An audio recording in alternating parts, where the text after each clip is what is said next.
Buenos días, vamos a dar inicio a la reunión de hoy. A todos los que nos acompañan, autoridades universitarias, académicos, docentes, público en general, a esta conferencia que inaugura, que cierra el ciclo de conferencias de WAHED, en la nuestra, ubicada en la región de América Latina y el Caribe, y con el tema desigualdades en el acceso a la educación superior por parte de las poblaciones desfavorecidas de la región en el contexto de la pandemia COVID-19. Esto se realiza en el marco del tercer día del Día Mundial del Acceso a la Educación Superior, una serie de conferencias organizadas por la National Education Opportunity Network, NEON, que inició en Australia hace unas horas, siguió por Asia, África, Europa, Norteamérica y culmina ahora en nuestra región. El Instituto Internacional de la UNESCO para la Educación Superior en América Latina y el Caribe, IESALC, en nombre de su director, Francesc Pedró, y de su equipo de trabajo, les da la más cordial bienvenida y agradece al equipo de NEON por la invitación a ser parte de la organización de esta serie de conferencias. De igual manera, agradecemos a los conferencistas que hoy nos acompañan en este diálogo en torno al acceso a la educación superior. El programa de hoy tiene un ligero cambio, ya que no podrá acompañarnos la rectora Alta Hooker de la Universidad de las Regiones Autónomas de la Costa Caribe nicaragüense, quien se excusa ante ustedes. Lamentablemente, el paso del huracán anoche afectó la costa Caribe norte de Nicaragua y en la actualidad la universidad se encuentra movilizada atendiendo la emergencia. Desde UNESCO y ESALC hacemos llegar nuestra palabra solidaria a la rectora Hooker, a la comunidad educativa de la Universidad Comunitaria Intercultural Huracán y al pueblo nicaragüense.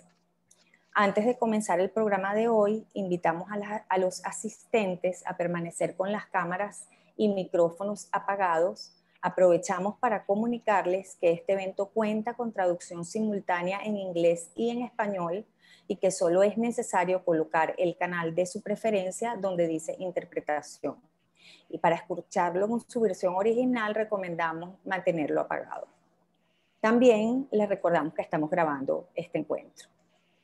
Iniciamos entonces nuestra sesión de hoy con la presentación del informe del IESALC titulado Hacia el acceso universal a la educación superior, tendencias internacionales, a cargo de Francesc Pedró, quien es desde mayo de 2019 director de UNESCO y ESALC.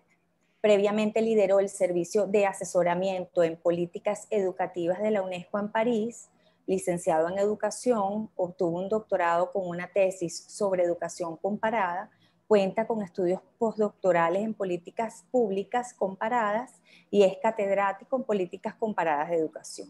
Previamente fue vicerrector de investigación educativa e innovación de la Universitat Oberta de Cataluña.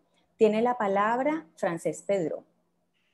Muchísimas gracias y vaya por delante, en primer lugar, el agradecimiento a todos los participantes y, por supuesto, en primer lugar, a los y las panelistas que nos acompañan.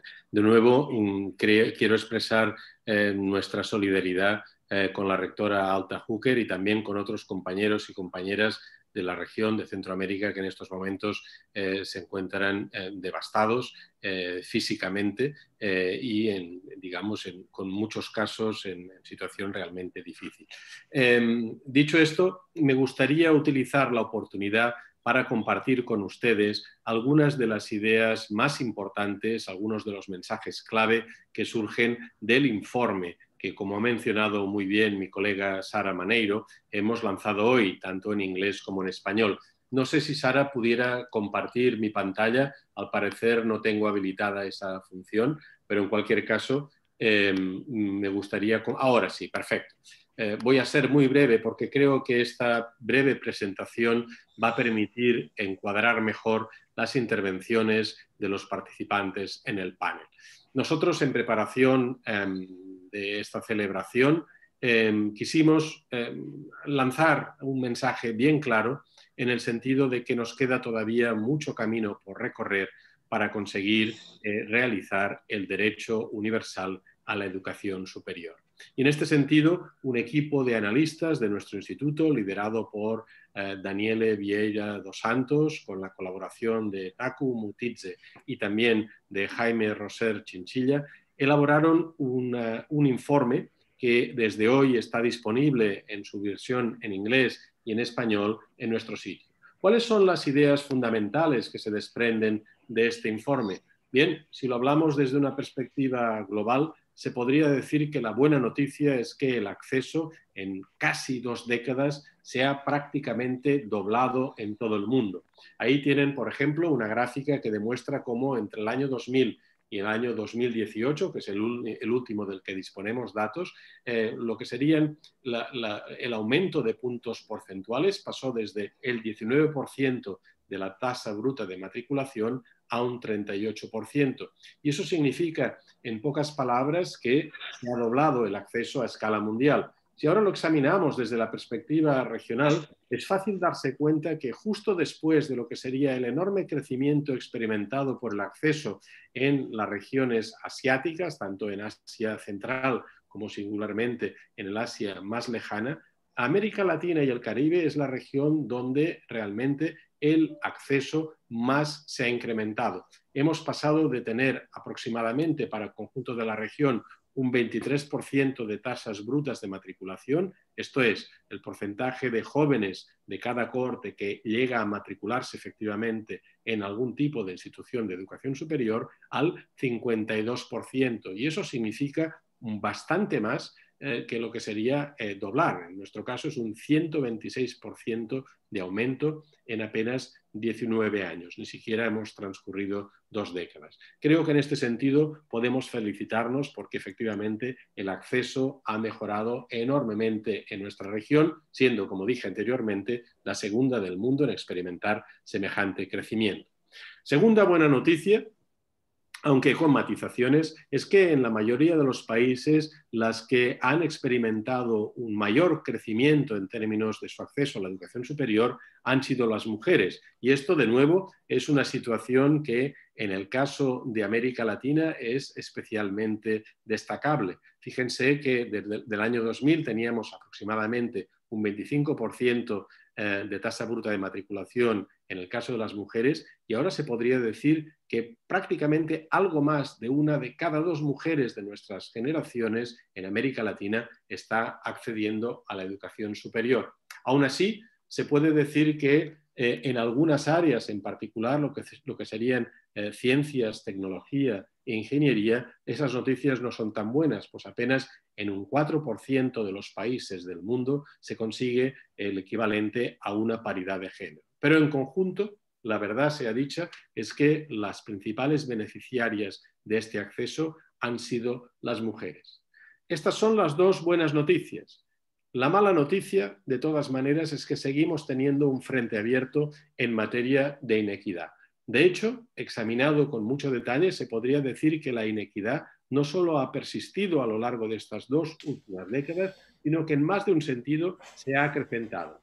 Aquí tienen cómo gráficamente se puede ver con toda claridad que realmente son las familias de altos ingresos y de ingresos medios altos las que siguen dominando el panorama desde el punto de vista de acceso a la educación superior.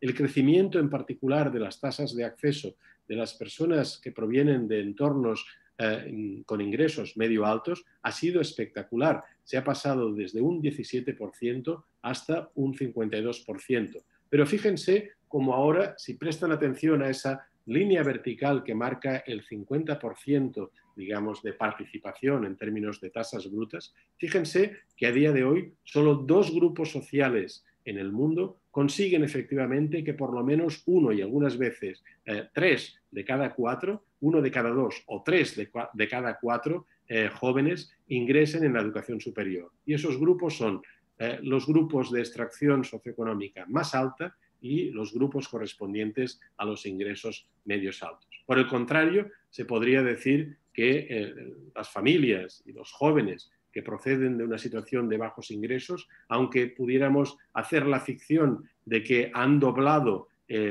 su posibilidad de acceso, pues que han pasado de un 5 a un 10% en el caso de las situaciones más vulnerables, esa situación es prácticamente ridícula para una sociedad que quisiera ser mucho más igualitaria en el horizonte del 2030. Por consiguiente, esta es la batalla en la que todos todavía estamos inmersos y aún más en nuestra región. Y espero que de una u otra forma este contexto que tan brevísimamente he querido relatarles sirva como punto de entrada a una discusión que auguro que será muy interesante por parte de nuestros panelistas. Para desarrollar con más detalle estas ideas, les invitamos a participar en un próximo webinar que vamos a organizar el 17 de diciembre a escala internacional, con participantes de representantes de todas las regiones del mundo, y también a que descarguen nuestros informes en versión en inglés y en español desde nuestro sitio web. De verdad, de nuevo, muchísimas gracias a todos por participar y en particular gracias de nuevo a estos magníficos panelistas. Les devuelvo la palabra. Sara, muchas gracias. Muchas gracias, Francesc Pedró, director de UNESCO y ESALC, por su presentación del informe hacia el acceso universal a la educación superior, tendencias internacionales, que está disponible en la página web www.iesalc.unesco.org. A continuación, vamos a dar inicio a una ronda de preguntas con autoridades rectorales que hoy nos acompañan. Cada uno tendrá 5 minutos para responder cada una de las preguntas. Agradecemos la cortesía de ajustarse a los tiempos.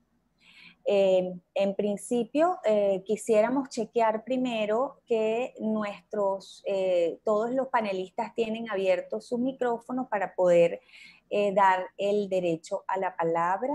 No sé si el profesor Beckels lo tiene cerrado. Vamos entonces a continuar, a comenzar invitamos a la rectora Sandra Goulart Almeida, quien nos acompaña el día de hoy. La rectora viene de la Universidad Federal de Minas Gerais, es vicepresidenta de la Asociación de Universidades del Grupo Montevideo, profesora titular de estudios literarios de su universidad, donde obtuvo una licenciatura en literatura, máster y doctorado por la Universidad de Carolina del Norte en Chapel Hill.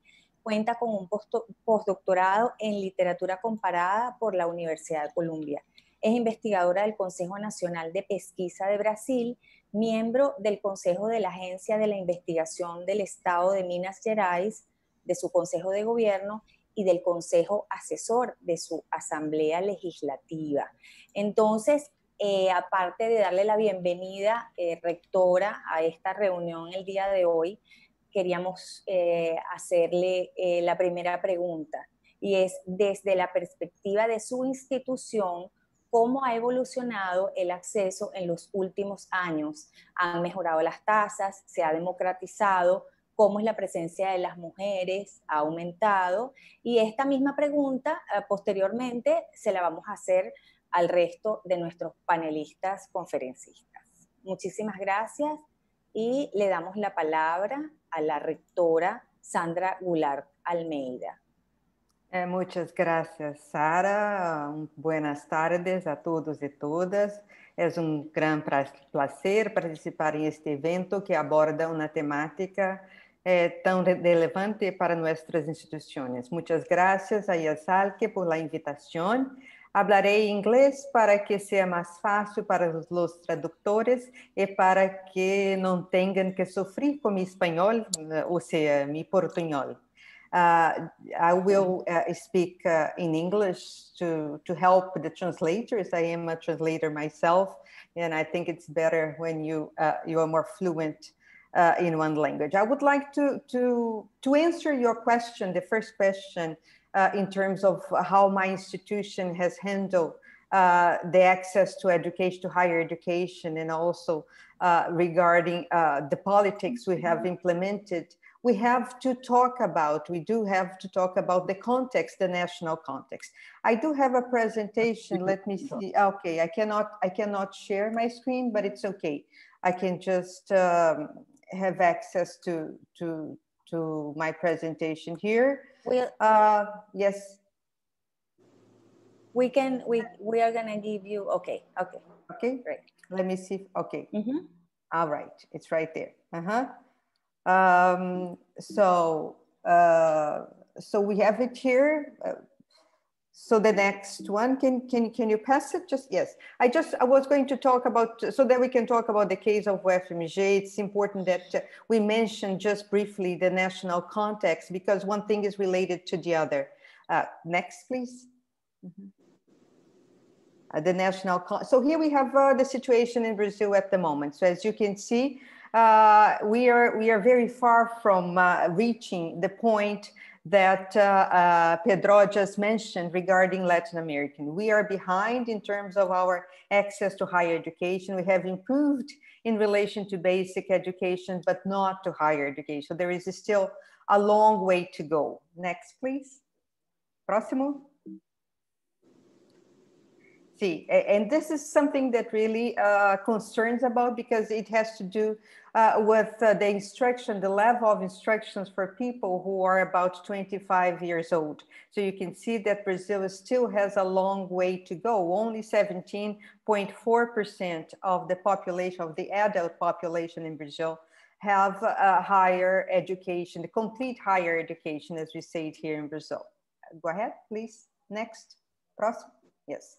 According to, we have a national, Brazilian National Education Plan, established the goal for 2024 that 33% of the students at the university would be at the right age, between 18 and 24. So right at the moment, we have only 23% of the students in the right age in higher education in Brazil. So for 2024, we are not going to reach the goal according to the Brazilian education plan. So this is not very good news for us.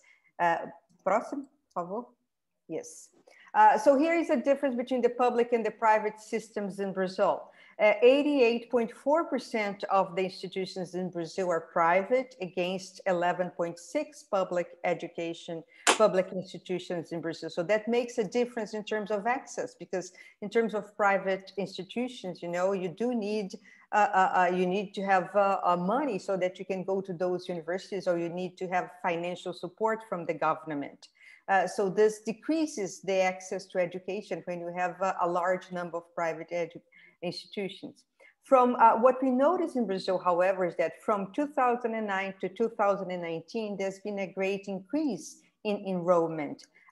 So we had a 43.7% increase in enrollment in higher school, higher education. 8.6 million altogether is the number, the current number of students enrolled in universities and higher education system. 75.8 is in the private system, 6.5 million, and 24.2% is in the public system, which is about 2.1 million students in the public system.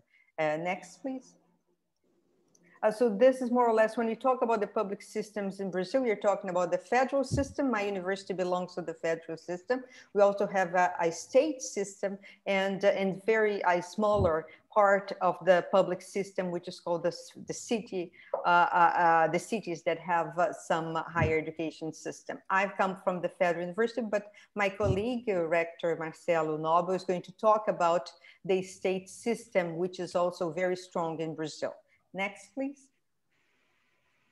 Yeah, so the federal, for us to understand what is going on in terms of the federal system and the changes that happen in education in Brazil, we have to be aware of some historical background. In 2007, we had a project called Reúne. It's a project for federal public university for restructuring and expansion of the university. So it was a very important project that really allowed us to increase the number of students of about 50%. That was the case with my university. And there was also in 2012 an affirmative action law, also called Lei de Cotas, for the federal system. So this also had a very strong impact in the way that the universities in Brazil nowadays are formed, especially the federal system. So according to that law, to that 2012 law, 50% of the openings of the universities, they had to go to public school. 50% of these for low-income students of about 2.5 minimum wage for the family. Black students and indigenous students. So 50% of all the openings at Federal University, they had to go to the public schools, and these would be divided within this 50% among low-income Black students and indigenous students. And in 2016, a new law was passed for disabled students. In terms of Black students, indigenous students, and disabled students, the school had to match the number that you have, the percentage that you have in the state. Okay, for example, in my state, Minas Gerais, we have 8.4% of the population of the students are from the population of what we call PCD, which is called the disabled students. So we had an increase in the number of students in the federal system from 549,000 in 2005 to more than 1.3 million students in 2018. So there was a strong expansion of the federal system, but that has stopped over the past year. So that's why we did not have a large increase in the past few years. We still have to develop the system even further to reach the goals that we have planned for higher education in Brazil. Next, please, próximo. So this is the case of UFMG, my university. Very briefly, it's a university, a public, as I said, university founded in 1927, one of the oldest. The universities in Brazil, they are quite new compared to our counterparts in Latin America or Europe. And it's located in the southeast of Brazil. We have a community of about 6,000 people, students and professors, staff, and all that. Next, please, próximo. These are just like some numbers regarding Brazil. This is the current numbers that we have. So if you have a look at the number of undergraduate courses, we increased that in about 50%. If you compare it, this is before the project, the 2007 project that the government started. So we increased that in 50%. We also increased the number of graduate students of about 50% compared to what we had in the past. Próximo, next, please. Yes. In this, we have the history of the way that we have been dealing with inequalities and access to higher education in my university. We started in 2002 when we opened more courses in the evening. This has a very strong impact for the students in Brazil because a lot of the students don't get to the university because they have to work, so they cannot go to the universities during the day. So we need to offer courses in the evening so that the students can really, those who don't have access, who don't have the means to pay for a private university, they can go to a university. So this is how we started. This is a very important project in my university. It was a means to give more access to more people at the university. From 2009 to 2012, we had a policy called bonus policy. We gave 10% for students from public school and 15% for Black students as a kind of a policy from our institution. This was before, as I mentioned, Lei de Cotas, which was a law for affirmative action in Brazil for students, for public schools, and also for Blacks. So we started in 2013. First of all, we had the percentage adopted were gradually, the percentage was gradually adopted in Brazil. In 2013, we started with 12.5% of the students following all the categories that were mentioned. In 2014, 25, and then 2015, 37.5, and from 2016 on, 50% of our students, they come from public schools, okay? And within those 50%, we have a percentage of Black students according to the number of the state, and we have a percentage for indigenous students as well. And in 2019, we started with the quotas, or the affirmative action for disabled students. In my state, we have the percentage is 8.4%. So from 2019, we also added that percentage to our university. Next, please, próximo. So this is more or less what we have, what has happened to Brazil, to my university since the results in 10 years, 2008, 2019. What has happened with the policy that we have adopted. There has been a 43% increase in the number of undergraduate students from 4,714 in 2008 to 6,740 in 2019. This is per year, the number of students that enter the university every year. There was a strong change in the profile of the students. We have now more diversity among our students. 56% of our undergraduate students, they come from public schools, okay? 54% are women. It's important to mention there has been an increase, but as Pedro pointed out, this is not equally distributed in all areas of knowledge. In terms of the humanities and the biological science, women predominate, but if you go to the engineering, exact sciences, there are very few women. And of course, we know that what happens as women reach other levels of education, as they get to master's, PhD, or they become staff members, as they become faculty members, or they are part of administration. You know, the more there is a climb in the ladder, the few women there are. So this is something that we have to face. 43.2% of our students are, they are Black students, or at least in Brazil, we work with self-declaration. So they declare themselves Black.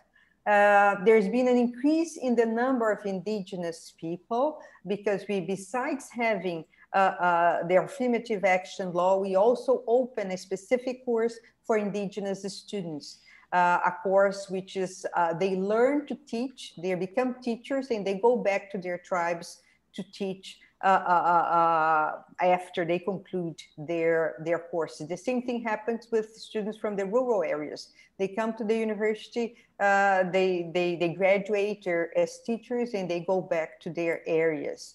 And also for disabled students. So we increase that number. In terms of indigenous students, besides the affirmative action program that we also have opened specific openings for indigenous people for each of our courses. So this is a means to have more indigenous students in our university, something that we have not increased as much as we have in terms of those minorities. You know, women, we already have a large number of women, a large number of Black students, but we still have to have more indigenous, give more opportunity to indigenous people.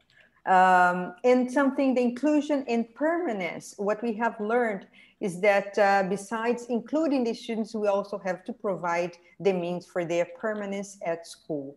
And we have learned that over the years, the results in terms of grade average for those students who enter through this affirmative action law is the same. They receive just about the same grades if you compare them with the average. There's very little difference between the grade system, which means that universities, the access to university has a very important role for those students. Also in Brazil is one of the countries among in Latin America and all over the world in those terms as well, that having a higher degree increases the possibility of social mobility. This has proved to be the case. So thank you very much. Sorry it took me too long to go through this history, but I already answered questions number 1 and number 2 that Sarah was going to ask us. Thank you very much. Muchas gracias, rectora. Gracias por su tiempo y por su explicación. A continuación, vamos a dar la bienvenida al Sir Hilary Beckles, vicerrector de la Universidad de las Indias Occidentales y presidente de Universidades Caribe. El profesor Hilary Beckles es académico, líder de pensamiento internacional, activista público mundial en el ámbito de la justicia social y el empoderamiento de las minorías, profesor de historia económica, provicerrector de estudios de pregrado y director en su campus de Cave Hill en Barbados durante 13 años, fue asesor del Programa Mundial de Ciudades por la Paz de la UNESCO y asesor del Informe Mundial sobre la Cultura de las Naciones Unidas. Y al profesor Beckles le vamos a hacer la misma pregunta que hicimos anteriormente. Sir Beckles, welcome. Thanks for being with us. From the perspective of your institution, how has access evolved in recent years? Have rates improved? Has it become more democratic? Has the presence of women increased? Tiene la palabra el rector Sir Hilary, el vicerrector Sir Hilary Beckles. The floor is yours. Thank you. I hope my voice is clear. Can you all hear me clearly? Yes. Yes. Okay, thank you so very much. Thank you. Well, I speak from the perspective of the English-speaking Caribbean because, as you know, our Caribbean is a multilingual community. And while we have over 100 universities across the Caribbean, the Spanish, the French, the Dutch, the English, and the English-speaking region, the English-speaking sub-region, we have 28 universities. I am the Vice Chancellor of the University of the West Indies, which is a regional or a federal university that exists in all of the English-speaking countries. We are a pretty large university. We have 55,000 students in the University of the West Indies.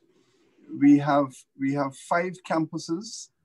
We have a campus in Jamaica. We have a campus in Trinidad and Tobago. We have a campus in Barbados. We have a campus in Antigua. And we have an open online campus that is everywhere. So we are a multi-campus university with 55,000 students over 18 islands of the Caribbean. We are the #1 ranked university in the Caribbean. We are 73 years old. So it's an old university that has tried very hard to transition from an elite university to a democratic university.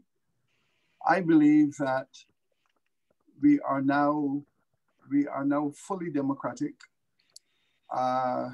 We began our journey as a university for the upper class, but I believe now that the vast majority, over 90% of our students are from the working class people of the Caribbean.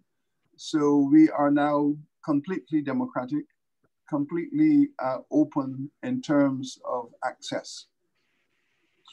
However, in the context of enrollment in higher education on a per capita basis, our enrollment is very low indeed.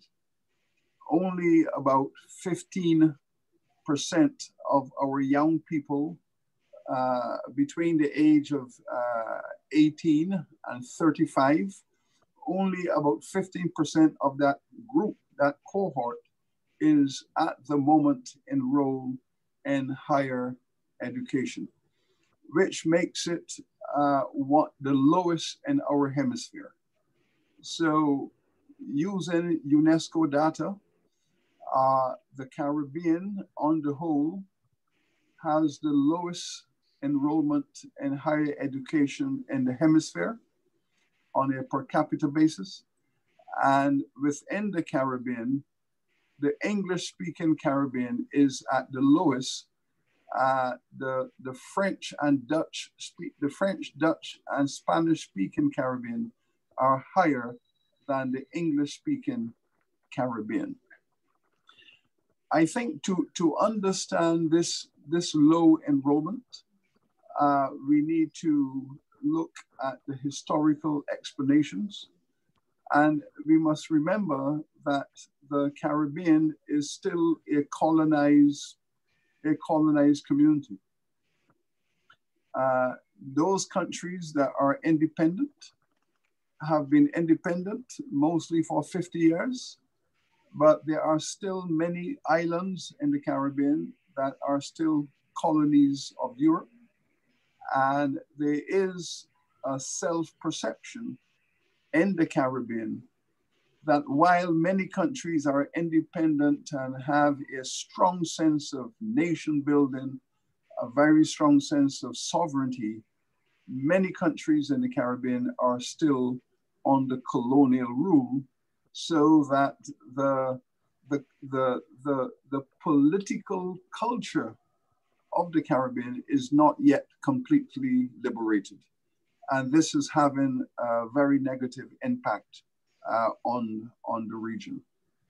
Higher access to higher education has been linked very directly to the process of nation building. Most of the countries that have become independent have said that access to higher education is the best way to secure and sustain the nation. And therefore, access to higher education is linked directly to nation building, to sovereignty, and to economic and social development. In terms of the age core, the gender issue, we have witnessed a reversal of gender relations within most of the universities and higher education colleges. At the moment, in my university, which is the largest university, 75% of our students are female. So we have a 75% female enrollment from a total of 55,000. So male students are a very small minority. They are just 25% of our total student population. And this is a reversal from what it was 30 years ago. 30 years ago, it was 75% male. Now it is 75% female. So it has reversed itself in terms of gender balance. However, there are some very important details that must still be understood. In those faculties, for example, that are associated with high status, where our graduates enter the professions and do very well financially, and the faculties, for example, of law, engineering, medicine, and accounting, the males are still a majority in those professional faculties, which suggests that there is a major concentration of female students in the humanities and social sciences. The tendency is for the male student to enter professional faculties, including science and technology, and the majority of the females are in the humanities and in the social sciences. And that is very significant in terms of what is motivating young people to access higher education. At the level of graduate students, those students who are involved in master's programs, doctorate research programs, we have a balance. So the higher up you go to the system and the master's level and the doctorate level, the tendency is for the genders to equalize and to have balance, which would again suggest that the majority of the females who have a first degree do not go on to do graduate doctorate research. And we find a greater concentration of male students at the higher end. We are also suffering in terms of access. We are suffering a tremendous brain drain from the islands of the Caribbean. Some 40% of our university graduates emigrate to Canada, the US, and Europe within 5 years of graduation. So we have we are investing heavily in our young people, half of whom are likely to emigrate 5 years after their graduation. This has to do, to a large extent, with the inability of the public and private sector to absorb them. The economic system is not diversified enough. It is not dynamic enough in the private sector to attract and sustain and retain university graduates. The government itself, the public sector, is downsizing with fewer and fewer opportunities for employment in the public sector. And critical to all of this is the funding model. Higher education is a very expensive proposition in the Caribbean. And the tendency has been, therefore, for the governments to provide significant funding for the vast majority of students. We have 2 islands in the Caribbean where the government provides full funding for all students who enter university. That is the island of Barbados and the island of Trinidad and Tobago. They provide full 100% funding for all students who are able to matriculate to university. For the vast majority of students, especially those in Jamaica, students are required to pay 20% of the cost of their programs. The governments fund 80% of the cost of programs, and the students are required to pay 20% of the cost of their programs. At the end of this exercise, we do believe that we have a very serious shortage of professionally trained university graduates in the region. This has to do with both the low level of enrollment as well as the high incidence of immigration among the graduate population, resulting in a skills shortage, a challenge for industry, and a challenge, of course, for self-employment, entrepreneurship, and self-entrepreneurship. There is a discourse in the region that has not reached consensus as to whether it is necessary to invest even more in higher education. There is a conversation between economists as to the value added, the impact of the expenditure versus the income which is generated by graduates. But undoubtedly, the evidence shows that for the majority of people, higher education is the most reliable way out of poverty.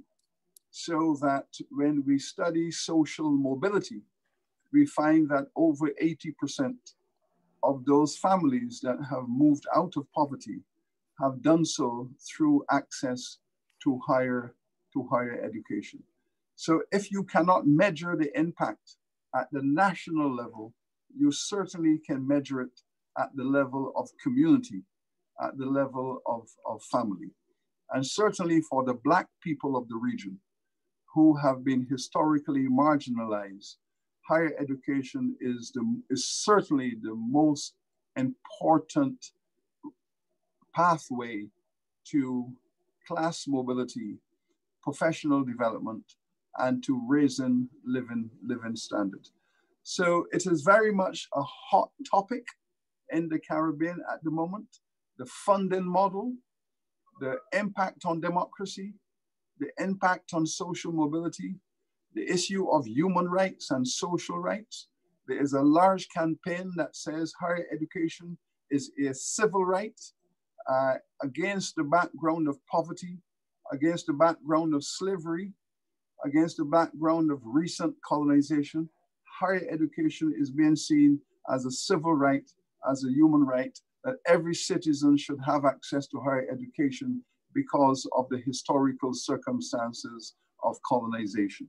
So it is a very dynamic situation at the moment.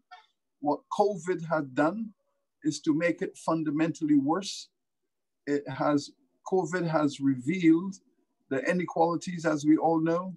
It has made it more difficult for working class students to retain themselves in university because the technology investment that is required for remote teaching places tremendous stress at the moment upon working class families.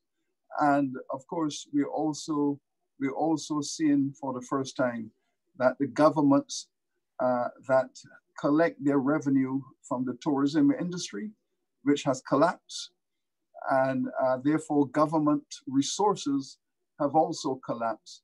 Governments are now not in a position to fund higher education institutions the way they would wish. And we have seen already evidence of a 50% collapse of university budgets owing to government's inability to meet their obligation, the result of the impact of COVID-19 upon the economy. So the future looks pretty grim at the moment, unless we can put an end to the COVID, to allow the tourism industry to return to its normal vibrancy, to allow the economies to open, and to allow more people to return to self-employment as a way of generating revenue to fund the education of their children. So we are in a very difficult moment, as most people are, but with our governments in great difficulty, and most of our higher education institutions are public institutions supported by the state, supported by the government. We have a very difficult challenge, and we are working with this. So I think that's a reasonable summary as to where we are. Before the COVID, we were already having the lowest enrollment in higher education in the hemisphere. We are at the bottom of that. And as I said, it has to do with the fact that the Caribbean is still a colonized space. We are just a region where our states are 50 years independent and moving forward very slowly. So we're not in the situation as per our larger countries in Latin America that have been independent over 100 years, have had industrial development to some extent, large populations to drive industrial development. The Caribbean is still at the back end of that process of nation building, decolonization.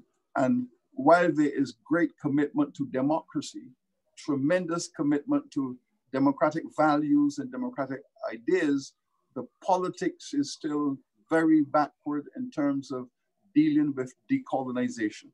And decolonization consumes a lot of our energy and our resources, and that impacts on higher education.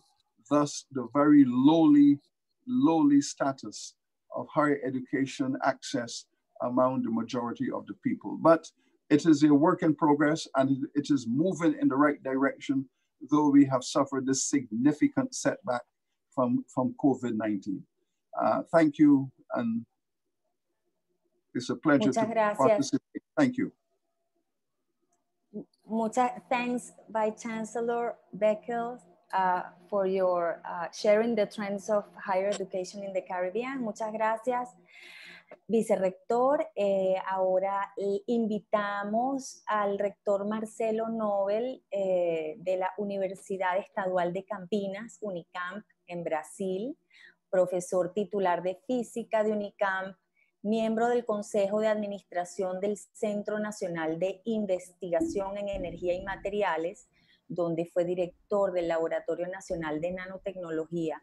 Fue vicerrector de estudios de grado de su casa de estudios, donde también ocupó otros cargos de liderazgo y ha publicado más de 250 artículos científicos y 15 capítulos de libros, además de numerosos textos periodísticos de opinión y de divulgación científica. Muchas gracias, rector, por acompañarnos, y lo invitamos a compartir con la audiencia la perspectiva desde su lugar, desde su institución, de cómo ha evolucionado el acceso a la educación superior. Muchas gracias. Bueno, muchas gracias, Sara, por la introducción, por la invitación. Ya aquí nuestro mundo virtual está bastante complicado. Ya veo aquí mucha gente con quien ya estuvimos en una reunión juntos hoy por la mañana. Y aunque estemos a distancia, ¿no? Gente de Argentina, de Uruguay, de otros lugares de Brasil, nos vamos encontrando, creo que más virtualmente que antes que presencialmente, pero son hechos que estamos viviendo hoy en día con este mundo virtual, pero también permite que podamos juntar a tanta gente interesante y con tantas perspectivas diferentes en estos momentos bastante críticos que estamos viviendo. Tenemos una situación, como todos saben, bastante complicada y muy nublado el futuro, de no saber de qué manera seguir y de qué manera podemos actuar para seguir siguiendo nuestras misiones como universidades de formar cada vez más la gente de una manera más efectiva. Bueno, pero como estamos hablando aquí un poco de las perspectivas de acceso a la educación superior, mucho de lo que iba a comentar y contar para ustedes, ya tuve la alegría de tener antes la presentación de la profesora Sandra Regina Almeida de la Universidad Federal de Minas Gerais, que prácticamente hizo un resumen de todas las políticas de acciones afirmativas, inclusión social de Brasil. Y entonces quería aprovechar el momento también para comentar y discutir con ustedes un poco los retos, los desafíos que tenemos todavía en el país para cambiar la situación de la educación superior y el acceso a la educación superior. Tenemos aquí en Brasil, como ustedes saben, en las universidades públicas son completamente gratuitas, ¿no? Aquí estábamos oyendo antes al rector en otra situación. Aquí todas las universidades públicas son de muy buena calidad. En general son veo aquí que hay un problema con el audio de inglés. ¿Quieren que cambie que hable en inglés? Y no sé si quieren cambiar la situación, no hay problema. Me avisan nomás. Gracias. Entonces, no sé, Sara, si sigo en español o cambio para inglés. No, puede seguir yo creo que siga en español, y nosotros ahora estamos tratando de solucionar a ver qué está pasando, porque estaba funcionando anteriormente. Bueno, sigo en español. Entonces, lo que tenemos aquí son universidades públicas que tienen muy buena investigación, muy buena calidad. en general. Y lo que acaba ocurriendo es que como son completamente gratuitas también para los estudiantes, tienen mucha selectividad porque hay mucha gente que se presenta y naturalmente poquísima gente que puede entrar a la universidad. Para que tengan una idea, voy a hablar de mi caso de la Universidad de Campinas, Unicamp, que es una universidad, como ya también comentó Sandra, una universidad pública del estado de São Paulo. Este año tenemos algo como 90,000 jóvenes inscriptos para nuestro examen de ingreso, el vestibular, 90,000 personas, y tenemos nada más que 3,300 lugares. O sea que menos del 4%, el 4% de los estudiantes consiguen entrar a la universidad, y con eso naturalmente ocurre una elitización de estos estudiantes, porque generalmente aquellos que pueden entrar son los que tuvieron oportunidades de ir a escuelas secundarias o escuelas primarias de mejor calidad, que en general son escuelas privadas. Entonces, lo que acabó ocurriendo es que hubo un esfuerzo muy grande de todas las universidades públicas, aquí del Estado de São Paulo, federales, como ya comentó Sandra, de actuar en el sentido de hacer procesos más justos de inclusión social y de acciones afirmativas. Entonces, hay como, por ejemplo, la ley que obliga que 50% de los estudiantes vengan de escuelas públicas, ¿no? De escuelas secundarias públicas. Otro aspecto que recientemente en la Universidad de Campinas, por ejemplo, hemos hecho, que es el examen de ingreso.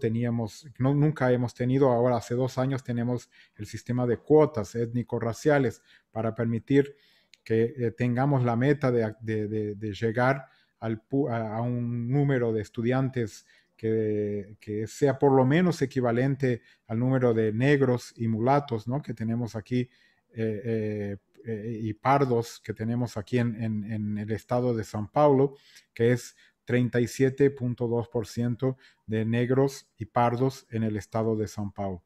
Y entonces hicimos un esfuerzo muy grande en nuestras universidades públicas en el estado de São Paulo, en Brasil, para conseguir llegar a esas metas. En Campinas también, la Universidad de Campinas, recientemente instalamos un vestibular indígena, que es un examen de ingreso único y especial para pueblos nativos brasileños, y conseguimos con eso pasar prácticamente de ningún estudiante indígena antiguamente a tener ahora por lo menos 2% de los estudiantes indígenas en nuestra universidad. Tenemos entonces un esfuerzo muy fuerte en ese sentido, pero lo que acaba ocurriendo, y es una realidad, que la prueba, que está muy enraizada en la cultura de educación pública brasileña, acaba siendo un factor de hecho que acaba excluyendo mucha gente que podría entrar a nuestras universidades. Se acaba, como se dice aquí, un fenómeno de autoexclusión. Ni siquiera tiene la perspectiva de entrar a la universidad y siquiera se presenta para estas posibilidades. O sea, hay muchos jóvenes, muchísimos jóvenes, que ni siquiera tratan de entrar a una buena universidad pública.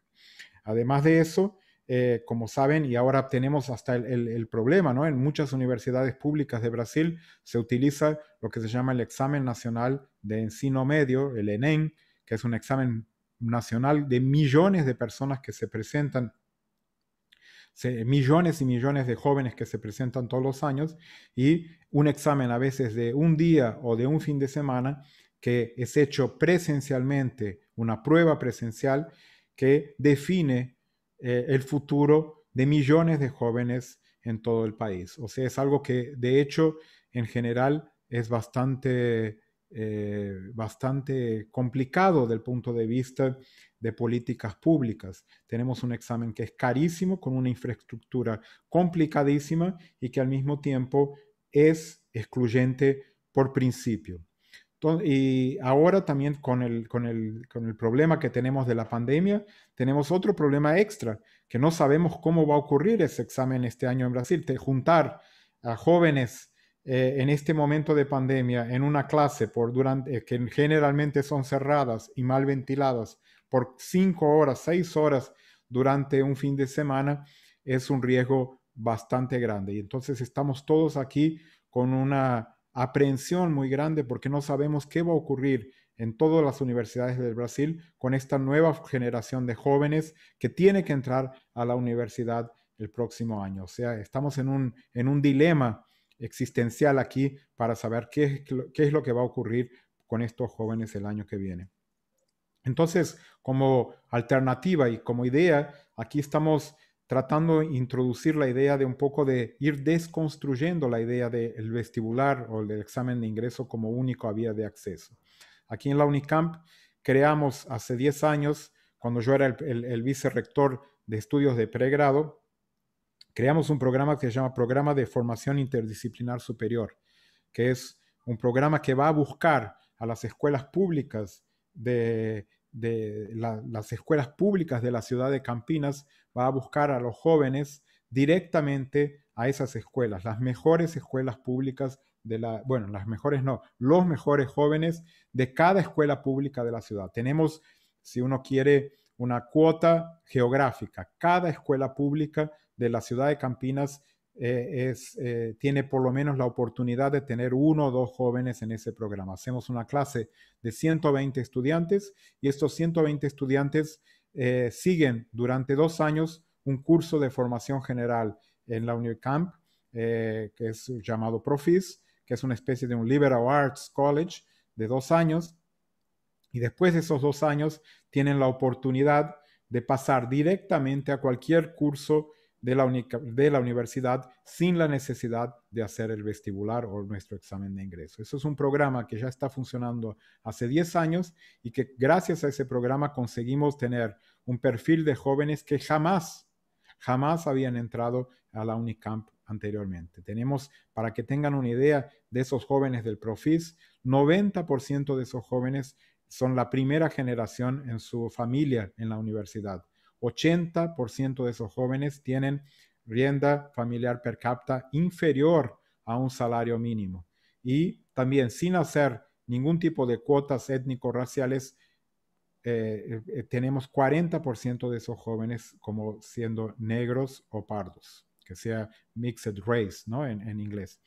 Entonces, hemos experimentado nuevas ideas. Ahora recientemente introducimos también en la Unicamp la posibilidad de acceso a jóvenes que hayan ganado alguna medalla olímpica, científica, robótica, de matemáticas. Cualquier medallista de estas olimpiadas científicas o matemáticas tienen también plazas dentro de la universidad. Introducimos, como ya comenté, el vestibular indígena.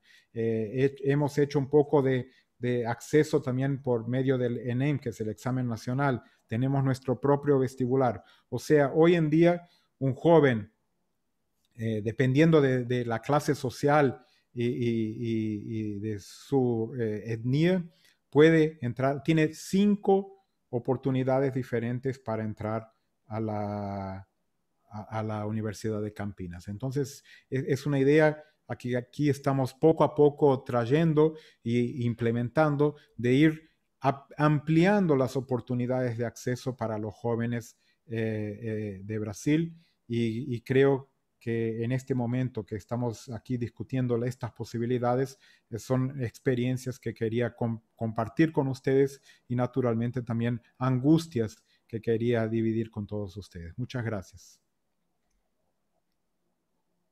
Muchas gracias, rector Nobel, por compartir esta información interesante de los retos y las alternativas en Brasil para la educación superior. Le damos entonces seguidamente el paso a nuestro próximo conferencista, que es el rector Rodrigo Arim, de la Universidad de la República del Uruguay, consejero directivo del Centro de Estudios Fiscales del Uruguay, economista, investigador del Instituto de Economía en el área de empleo y distribución del ingreso. Fue responsable del área de políticas sociales en la Oficina de Planeamiento y Presupuesto de la Presidencia de la República. posición desde la cual participó activamente en el diseño de cambios en la matriz de protección social del Uruguay. Es consultor del BID, Banco Mundial, CEPAL, OIT, PNUD, UNESCO y CEGIP. Ha publicado diversos artículos en revistas científicas especializadas y capítulos en libros en sus áreas de interés. Muchas gracias por acompañarnos el día de hoy y le damos la palabra para que comparta la experiencia desde su universidad. Bueno, antes que nada, es un gusto estar presente en este evento discutiendo sobre un tema tan importante y relevante para el futuro de nuestros países como es el acceso universal democrático al conocimiento avanzado. Marcelo decía hoy, es verdad, nos estamos encontrando en la virtualidad más seguido de lo que lo hacíamos en forma presencial en muchos casos. Bienvenido sea, por más que la no presencialidad también genera los límites que todos conocemos para la interacción, en particular en la vida universitaria. Agradeciendo la invitación, voy a hacer un breve raconto sobre qué es la Universidad de la República hoy y dónde se ubica. Ustedes saben que Uruguay es de los países más pequeños de nuestra región, de América Latina y el Caribe. Tenemos una pequeña población de 3.300.000 habitantes, poco más, poco menos, pero tenemos una universidad de un tamaño, yo diría, grande, aún en el contexto internacional. La Universidad de la República es una institución que tiene hoy 140.000 estudiantes de grado y algo así como 20.000 estudiantes de posgrado, 16.000 funcionarios entre docentes y no docentes y 171 años de historia. En este año 2020 estamos cumpliendo 171 años. Somos casi tan viejos como la propia República. Hemos acompañado las vicisitudes de la historia de Uruguay casi desde sus orígenes y eso tiene parte, de alguna manera, de nuestras propias señas de identidad. Tiene una segunda característica que, si bien es conocido por los colegas de la región, me gustaría señalarla explícitamente porque hay algunas diferencias institucionales relevantes, tanto con el caso brasileño que planteaba Sandra y Marcelo, como también el caso que planteaba el rector Beckles con respecto a lo que es el mundo caribeño.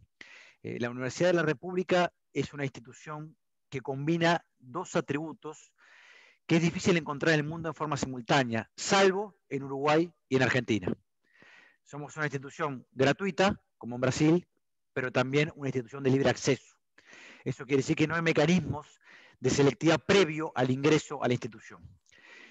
Por supuesto, esto quiere decir que la Universidad de la República lidia con uno de los problemas centrales, yo diría que es un problema de política, no un problema desde el punto de vista sustantivo, y ahora voy a hacer referencia a eso, en términos de aceptar a todo aquel estudiante que quiere ingresar a la institución, independientemente de cuál sea su background previo, si es formado a nivel de educación privada o pública, de su rendimiento previo en la educación secundaria. No hay mecanismo de selectividad como exámenes de ingreso y tampoco hay mecanismo de cobro al momento de ingresar, o sea, no hay una matrícula universitaria. Luego, al final, quiero terminar con una pequeña innovación institucional que hay en Uruguay en los últimos años, que tiene que ver con que sí se le cobra algo, no por parte de la universidad, sino por parte de las políticas públicas, a aquellos que logran egresar de la Universidad de la República, que es lo que nosotros llamamos Fondo de Solidaridad. Es un requisito que a lo largo de 25 años tenemos que pagar los universitarios que hemos estudiado en la educación pública, un fondo equivalente a un salario mínimo aproximadamente por año, que permite sostener simultáneamente becas para estudiantes a nivel de grado, fundamentalmente. Pero dicho esto, esto condiciona un poco las características de funcionamiento de la institución.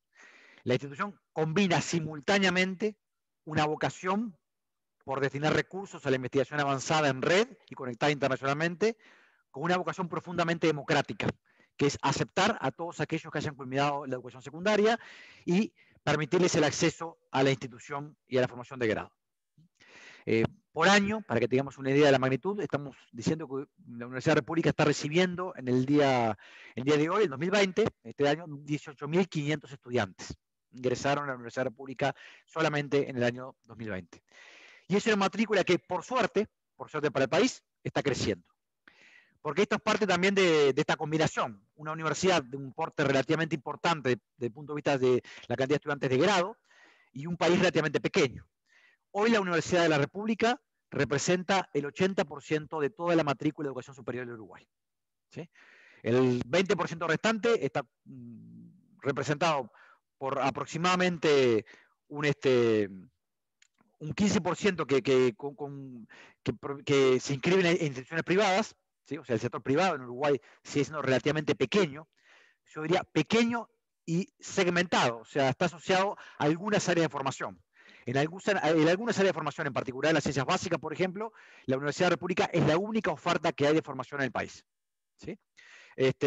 Y un 5% adicional que se asocia a otras entidades de educación pública, en particular formación docente, entidades que forman para la condición de maestro o profesor a nivel de secundaria, un espacio de formación técnica, yo diría lo que se suele llamar formación vocacional en la jerga internacional, y poca cosa más.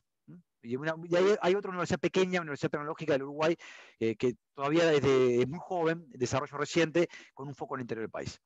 Esto es un poco la morfología, la configuración del sistema uruguayo. ¿Por qué digo? Porque la Universidad de la República entiende que es una buena noticia tener tantos estudiantes de ingreso, porque al Uruguay le faltan muchos estudiantes universitarios. Francesc decía al comienzo que el imperativo de la universalización de la educación secundaria superior es todavía una tarea pendiente a nivel de la región. Y en Uruguay lo es también. Si bien nuestra tasa bruta de matriculación en edades entre 18 y 24 años es un poco más alta que el de la región en su conjunto, está en 44.7% en este momento, ¿sí? El promedio para la región es 44%, con las disparidades que ya hemos visto que hay, por ejemplo, en Brasil y el Caribe. Está muy por debajo de lo que es el promedio para la OCDE, que está en torno al 75%. O sea, en términos de palanca para el desarrollo futuro, Uruguay todavía tiene mucho camino que recorrer en términos de inclusión de nuevos contingentes de jóvenes en el sistema de educación superior.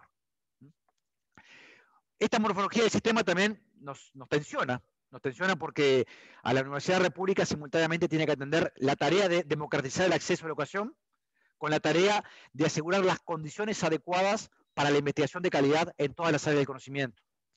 Y es una tensión que, como ustedes imaginarán, también se traduce en las discusiones internas de la institución. ¿Qué priorizar? ¿Priorizamos la generación de espacios de investigación de calidad o priorizamos simultáneamente la apertura a contingentes crecientes de estudiantes?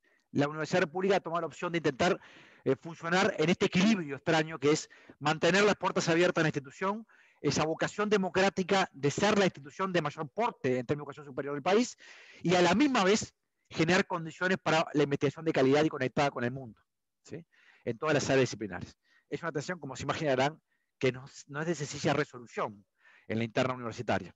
Pero también es parte de nuestras herencias culturales, históricas, de construcción de la propia Universidad de la República, y las cuales, por lo tanto, queremos transformar a la institución, pero haciendo honor a esa tradición democrática que nos ha caracterizado casi de nuestros orígenes. ¿Qué hemos hecho en los últimos años y qué tenemos por delante? Bueno, en primer lugar, la Universidad de la República ha tomado algunas acciones directamente vinculadas al acceso democrático a la educación superior. La primera de ellas, aún en un país pequeño, y yo entiendo que quizás pueda sonar un poco extraño para los oídos de quienes provienen de países con tamaños y portes muy distintos del uruguayo, hemos hecho un enorme esfuerzo de descentralización. La Universidad de la República, Uruguay es un país pequeño, pero además muy centralizado. Montevideo, en el contexto de América Latina, es una ciudad relativamente pequeña, 1 millón y algo de habitantes, es la mitad del país. No hay otros centros urbanos del tamaño relativo como puede ser Montevideo. Bueno, en los últimos 10 años la Universidad de la República ha hecho un enorme esfuerzo de desarrollar campus en el interior del país. Hoy es una institución que tiene, por supuesto, su vida cultural, académica, centrada en Montevideo, pero cerca del 20% de nuestros estudiantes están ingresando en sedes, campus que tenemos en el interior del país, en 6 campus que tenemos en el interior del país, ¿sí? Y eso es una construcción reciente. Y uno de los efectos que ha tenido, más directo, es que están ingresando a la institución jóvenes que antes no ingresaban. Que los costos de traslado, el costo de movilidad que impone nacer en una zona rural o en zonas urbanas, alejadas de la capital, en donde no es posible estudiar a nivel superior, sino es a través de la migración, el traslado, con los costos asociados por la familia, bueno, eso se ha traducido en que el hecho de que la Universidad de la República se localizara en el interior del país, en el resto del territorio nacional, ha generado que un contingente importante de estudiantes estén ingresando a la institución que antes no ingresaban. Permítanme ponerles algunos datos para que estemos claros cuál es la expansión de la matrícula en la Universidad de la República. A comienzo y voy a intentar reproducir una fecha parecida a la que manejaba Francesc Pedró al comienzo. En 1999, la Universidad de la República tenía 66.000 estudiantes. ¿Sí? O sea, al comienzo de este siglo. Si nos trasladamos a la apertura democrática en 1988, no teníamos mucho menos estudiantes, 61.000 estudiantes. 61.000 estudiantes en el 88, una década después, 66.000 estudiantes. Ya en el 2012 teníamos 110.000 estudiantes y hoy, en el 2019, no son datos 2020, 2019, tenemos 140.000 estudiantes. Es una institución que ha crecido. Que ha crecido a nivel de grado y de posgrado. Se ha hecho mucho más compleja simultáneamente, con muchos más docentes con alto nivel de formación en todas las áreas disciplinares dedicados en forma full time a la institución. ¿Sí? Esto, de vuelta a decir, es parte de nuestros logros y también de nuestras tensiones presentes. Pero es un esfuerzo en el sentido de democratizar la educación superior a partir de las políticas públicas y de instituciones públicas, la Universidad de la República. Simultáneamente, esperamos tener un crecimiento similar, o sea, que nos ubique en un entorno de ingreso anual de cerca de 20.000 estudiantes por año en los próximos 3-4 años, en un contexto de restricciones importantes, financieras, económicas y sociales. Creo que Uruguay no es una excepción en esta naturaleza, por más que estamos atravesando todavía una epidemia un poco más benévola que en el resto de la región. Entre otras cosas por los aportes que ha hecho la propia Universidad de la República, sería de largo explicarlo, en este contexto en particular. ¿Sí? No obstante, vamos a afrontar un crecimiento adicional de la matrícula que el país necesita, que el sistema de educación terciaria necesita, con restricciones posiblemente en los recursos. El mensaje presupuestal del Poder Ejecutivo, como se imaginarán, el 90% de nuestros ingresos provienen del erario público, es un mensaje restrictivo. Entonces es probable que tengamos una caída en términos reales del poder de compra del presupuesto universitario. Por tanto, vamos a afrontar los desafíos de tener más estudiantes, más diversos, provenientes de contextos más diferenciados, que nosotros queremos tener con menos herramientas, ¿sí? En términos financieros. Y simultáneamente tenemos que generar los espacios para que docentes jóvenes formados en Uruguay y fuera de Uruguay tengan áreas y capacidades para desarrollar su vocación y su creatividad en el país. La Universidad de la República es también, no solamente somos el 80% de la matrícula universitaria, somos también, por cualquier indicador, de publicaciones en revistas arbitradas hasta proyectos internacionales, el que querramos. Por cualquier indicador, somos el 80% de la creación cultural y científica del país. ¿Sí? Entonces, esa contradicción en la que vivimos nos impone también estas restricciones, que simultáneamente tenemos que avanzar, porque Uruguay tiene un problema enorme, y voy a terminar con esto para intentar hacer uso del tiempo de forma razonable. Uruguay es un país que, si bien tiene un desarrollo temprano del sistema público de educación, es un país que desde la dictadura de la fecha, desde la intervención, desde el golpe de Estado del año 73 hasta la fecha, ha tenido problemas crecientes en el plano educativo, que no tuvimos en la primera mitad del siglo XX, y atrasos relativos.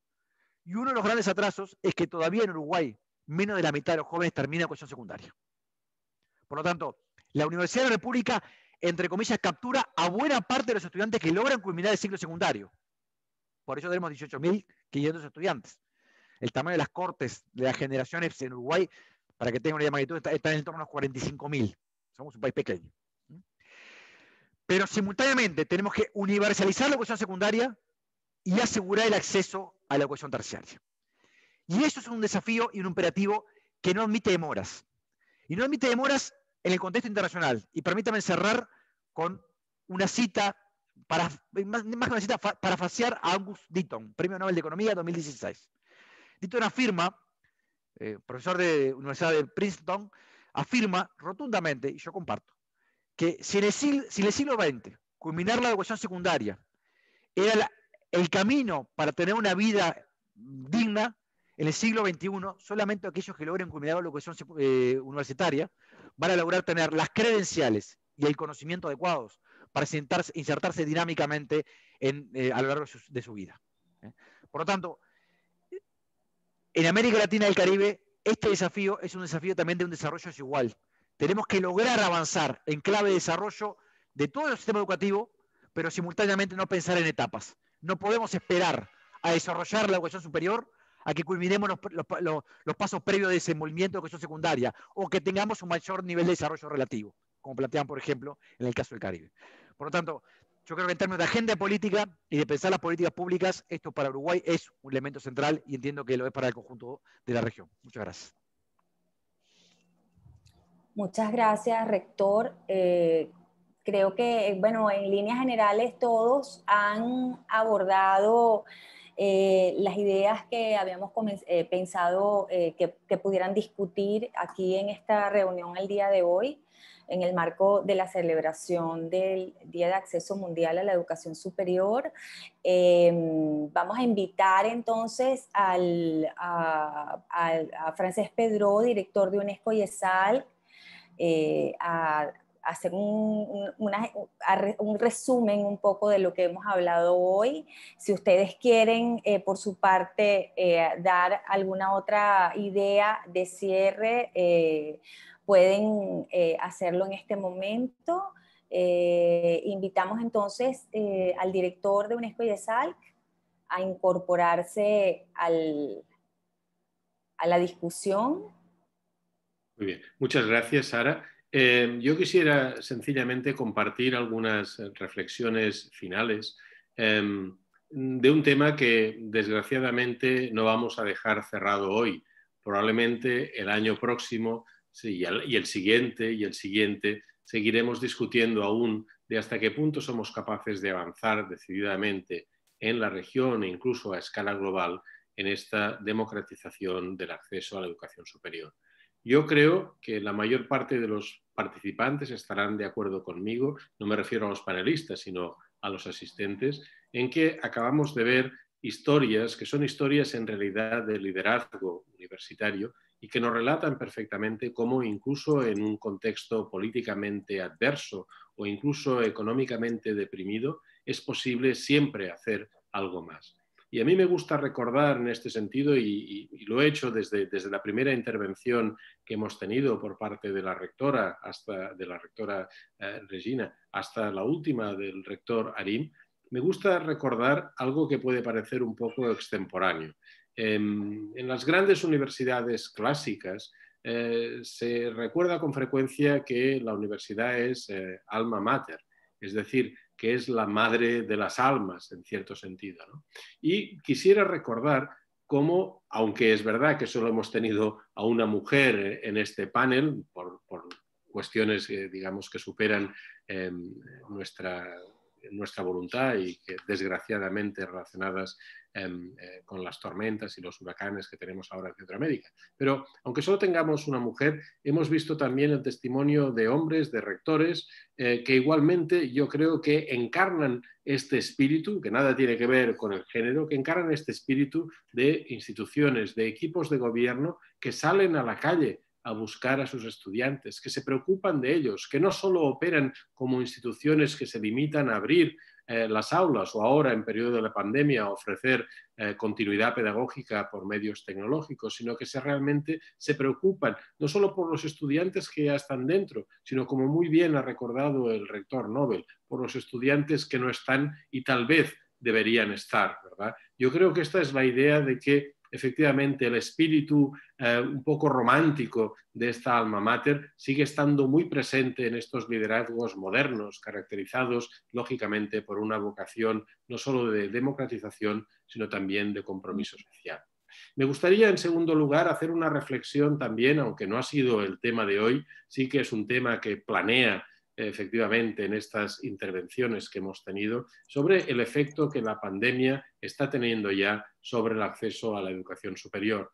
Por desgracia, todo apunta a que vamos a perder algunos enteros, por decirlo de algún modo, en términos de acceso a la educación superior. Muchos estudiantes que estaban con ustedes, con nosotros, hasta el mes de febrero pasado, tal vez ahora ya no vuelvan. Y sabemos, en el Instituto lo hemos publicado y lo hemos analizado desde distintas perspectivas, que por desgracia la probabilidad de no volver está íntimamente relacionada con la extracción socioeconómica de los alumnos y por desgracia también con el género, que es otra variable en la cual parecía que habíamos ganado tanto espacio en las dos últimas décadas y quizá con esta pandemia tenemos el riesgo efectivamente de perder por lo menos una década.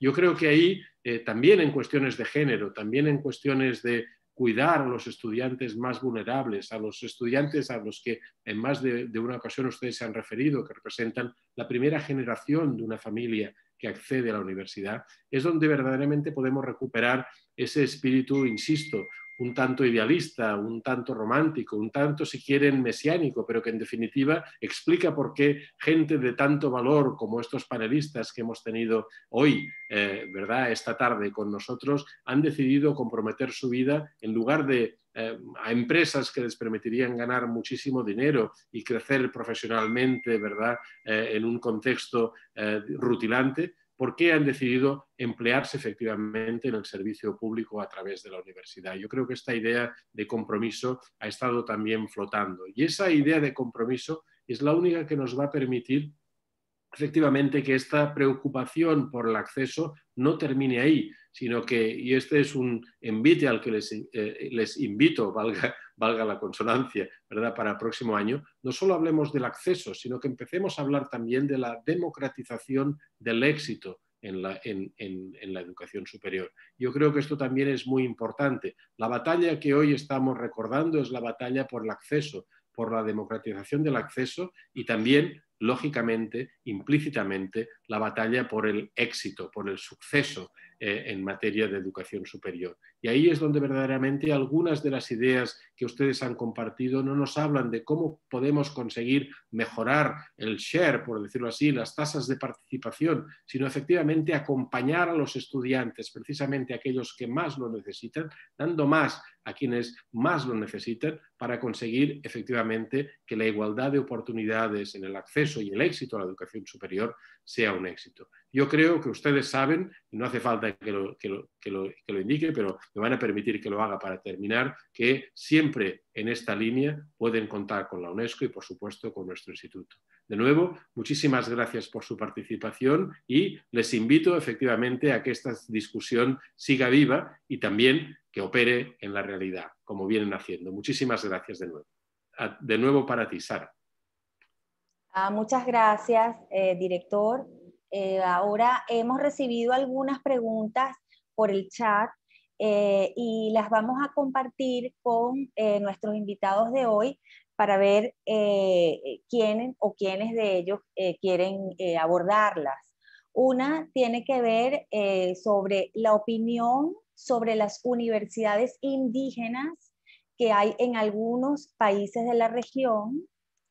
Y otra, cómo se podría definir o conceptualizar un acceso con inclusión óptima a lo largo de toda la vida, considerando los aprendizajes no formales e informales.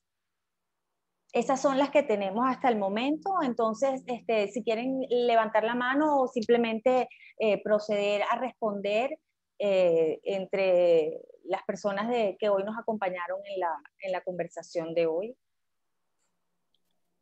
Nuestros rectores invitados. Dos preguntas. Una sobre la opinión de las universidades indígenas que hay en los países de la región y otra sobre cómo se podría definir o conceptualizar un acceso con inclusión óptima a lo largo de toda la vida, considerando los aprendizajes no formales e informales.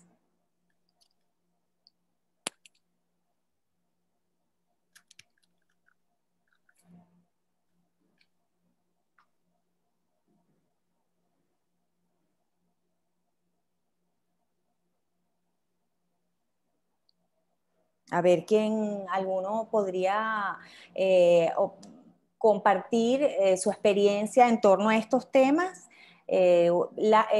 Lamentablemente no nos acompaña la profesora Hooker, que hubiera podido abordar el tema de las universidades interculturales. Sin embargo, bueno, no sé si haya alguna otra información de este tipo de institución en la región con las que estén familiarizados nuestros panelistas. Adelante, Sara. Director. Ajá, perdón.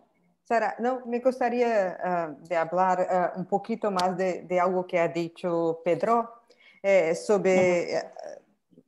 ¿Debo hablar en portuñol o en inglés? ¿Qué prefiere? está bien. Como usted No, quiera. Una cosa que ha dicho Pedro sobre acesso e êxito, esta é uma questão muito importante em Brasil, uma coisa que chamamos de permanência, que é importante, muito importante, abrimos acesso para os estudantes, mas se não damos as condições para permanecer fazendo seu curso e se graduar, não se pode fazer nada. Esta é uma questão que se habla muito em Brasil. Em Brasil, nós temos apoio muito grande para os estudantes que têm acesso por meio das cotas universitárias, porque nós entendemos que este é direito que os estudantes têm também. Se há o direito para acesso à educação, nós temos também que fazer o direito de permanecer na educação e se graduar. Pero esto se esbarra en una cuestión muy seria en todos los países, que es el presupuesto por el funcionamiento de universidad pública. Entonces, estamos hoy en Brasil, y Marcelo puede hablar de esto también un poco más, pero por las instituciones federales, nosotros tenemos una situación muy triste, muy difícil, por causa de la pandemia, pero también por causa de la política del gobierno, que es de reducir el presupuesto de las universidades públicas. Con esto, nosotros no podemos muchas veces dar el apoyo que debemos a los estudiantes para la permanencia en la universidad. Esa es una cuestión que se habla mucho en Brasil hoy, que el derecho no solo de acceso, pero de permanencia para que se pueda graduar, y que de facto este acceso a la universidad es una cosa que se completa con la graduación y por mejoría de vida de los estudiantes. Es eso que yo quería decir. Muchas gracias, rectora. No sé si el rector Nobel quería agregar algo a lo que dijo la rectora.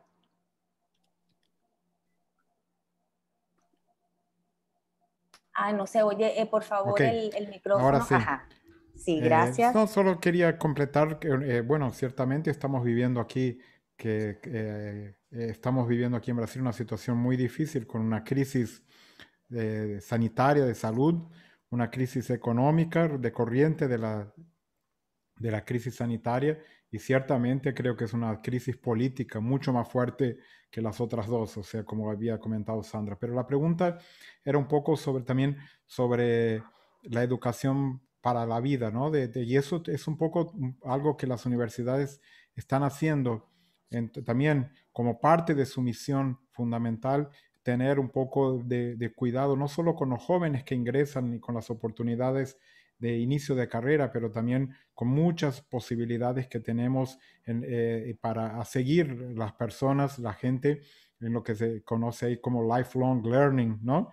Que son oportunidades de enseñar y aprender a lo largo de la vida. Y eso son misiones fundamentales también de las universidades, y que muchas veces no aparecen como tan fuertes, ¿no? en nuestros rankings o cuando se muestran las universidades, pero todas las universidades de la región aquí utilizan mucho mecanismos de vivir en la comunidad, de actuar en la comunidad, y también de actuar en este aprendizado a lo largo de la vida. Y cada vez más con el cambio demográfico que estamos teniendo aquí en nuestra región, también eso será cada vez más necesario y importante. Pero ciertamente una preocupación muy grande con la permanencia de los estudiantes y evitar deserciones, y que haya gente que no consiga no solo no entrar, pero que tengan que salir bien formados de la universidad. Muchas gracias, rector. Nos llega otra pregunta que compartimos con ustedes, a ver si alguno de nuestros conferencistas de hoy la quiere responder, y quieren conocer su opinión sobre la ampliación de cupos para acceso a la educación superior pública a través de la virtualidad, y pensar en las acciones necesarias para que esto sea exitoso, no solo acceso, sino también titulación.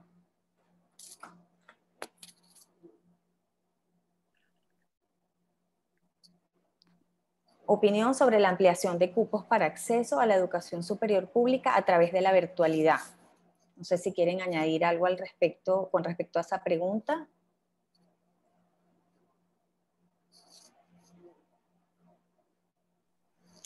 También, Sí, me gustaría hacer un comentario con respecto a eso. A ver, que van en dos direcciones aparentemente opuestas.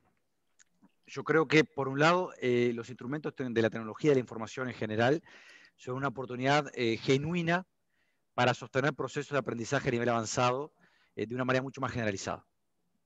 Y esa oportunidad genuina estamos aprendiendo a usarla en un contexto desfavorable, porque veníamos con cierta lentitud las instituciones universitarias, todas en el mundo, esto es una discusión más general en este plano, y la realidad del COVID nos obligó a un tránsito yo diría más abrupto.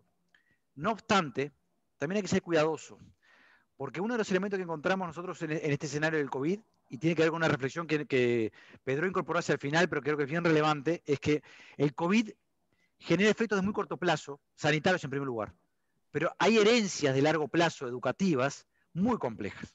Entre otras cosas porque lo que hizo el COVID en este año 2020, por ejemplo, es incentivar las diferencias, es ampliar las brechas que ya teníamos. Los estudiantes en Uruguay de secundaria, culminando su formación secundaria, en la educación pública están claramente en peor condición que en la educación privada. O sea, van a ingresar con un diferencial todavía mayor a la educación superior, entre ellos. Y por lo tanto con riesgo de abandono, de dropout en el camino más altos. Yo esto quiero decirlo porque creo que al revés lo que tendremos que tener son políticas contracíclicas muy marcadas para compensar estos problemas que tenemos en la culminación de educación secundaria en este momento. Pero a la misma vez, la tecnología que puede ser un camino de democratización, que hay que explorarlo, que no es la panacea, o sea, hay que hacer un uso inteligente e informado de la tecnología, en este momento también generó mayores desigualdades. Los estudiantes que tuvieron mayor dificultad para mantenerse conectados a la comunidad universitaria fueron aquellos que no tenían ni los laptops adecuados, tuvieron que emigrar a sus hogares de origen, en lugares donde la conectividad no era tan buena, con hogares de pertenencia donde no tienen espacio físico para poder estudiar de forma razonable, donde tienen que a veces combinar cuidados infantiles o de ancianos con el desarrollo de la actividad de estudio. O sea, también la no presencialidad puede generar situaciones de mucha vulnerabilidad y desigualdad. En eso creo que hay que combinar simultáneamente lo que es la palanca democratizadora de la tecnología con no creer que la tecnología no requiere otro tipo de apoyos para poder concretar la posibilidad efectiva de diferenciar circunstancias y situaciones para asegurar que todos puedan avanzar. Porque efectivamente, tecnología sin otros apoyos puede implicar también situaciones de encimamiento en hogares con muchas vulnerabilidades y donde es imposible el desarrollo mínimamente de la educación en condiciones adecuadas. Muchas gracias, rector. Creo que un comentario por el chat. Dice, democratización de la educación superior es igual a acceso democrático más continuidad hasta diplomas, titulados o graduados. Además, se necesita investigar las condiciones de los egresados, inserción en el mundo de trabajo, ingresos, formación continuada, etc. La estratificación social de graduados es problema igualmente. Creo que es todo lo que tenemos por acá. No sé si desean hacer algún comentario al cierre antes de despedir el espacio.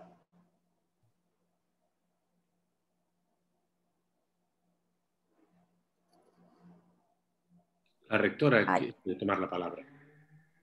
Sí, me gustaría solo de complementar algo que ha dicho Rodrigo, que es muy importante. Es una cosa que se pasó durante esta pandemia. La situación es muy complicada para los estudiantes que tienen acceso a la universidad, pero que vienen de estratos sociales más bajos por causa de la desigualdad digital, que es una cuestión muy seria para nosotros. Entonces, pensar en la educación en línea como a solução para a situação que vivimos hoje é uma coisa muito difícil. Então, estou de acordo com o que ha dicho Rodrigo, porque aqui em Brasil falamos muito de isto. A desigualdade tecnológica, digital em nosso país está sendo uma situação muito complicada, porque temos a longo prazo una situación en que los estudiantes que vienen de estratos con más dificultades socioeconómicas não poderão completar seus cursos e não poderão,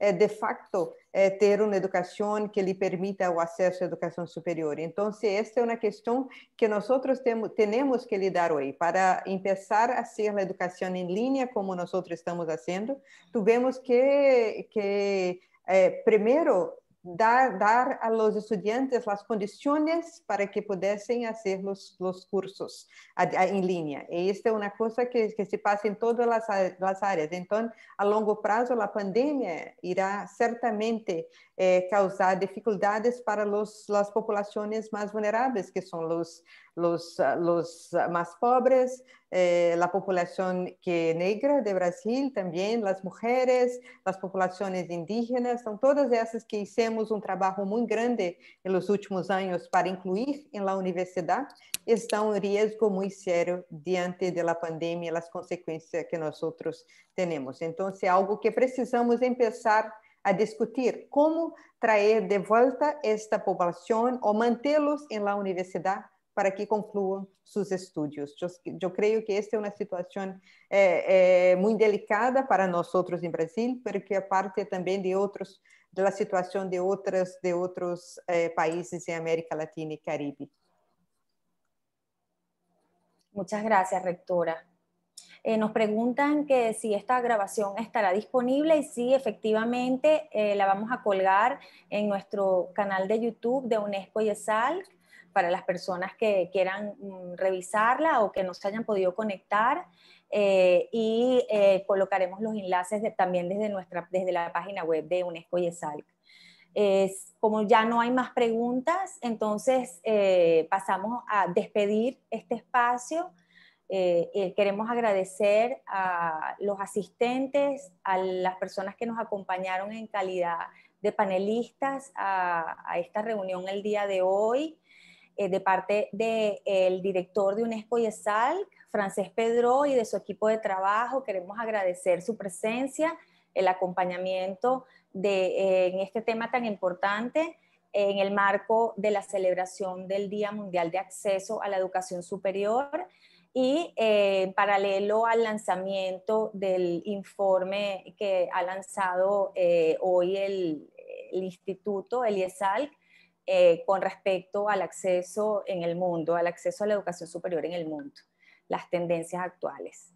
Entonces, estaremos publicando el video, el informe en nuestra página web, www.iesalc.unesco.org, y bueno, vamos a proceder, si nos ayuda Edward, a tomar una foto de despedida de la actividad de hoy para que estén todos nuestros invitados.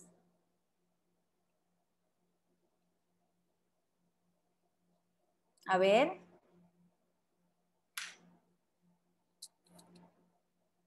Si pueden encender sus cámaras, por favor, para hacer una foto de despedida. Muchas gracias.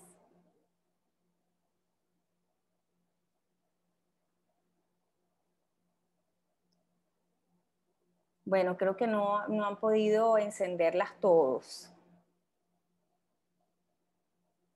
Bueno, entonces, si no se puede hacer, lo haremos. Ya están comenzando a encender. A ver, Edward, si puedes encender, por favor, la cámara de la rectora.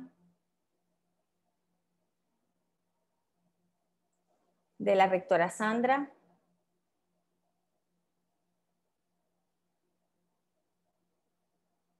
Del rector Beckels. No, pues creo que tenemos problemas encendiendo las cámaras. Entonces, bueno, será hasta una próxima oportunidad. Pronto los estaremos invitando a otra reunión que vamos a tener sobre este mismo tema el mes que viene, antes de despedir el año. Entonces, agradecemos su acompañamiento el día de hoy y los invitamos a seguir nuestras redes sociales para hacerle seguimiento a los informes que desde el instituto vamos a ir divulgando vinculados al tema del acceso a la educación superior y otros. Muchas gracias. Feliz día.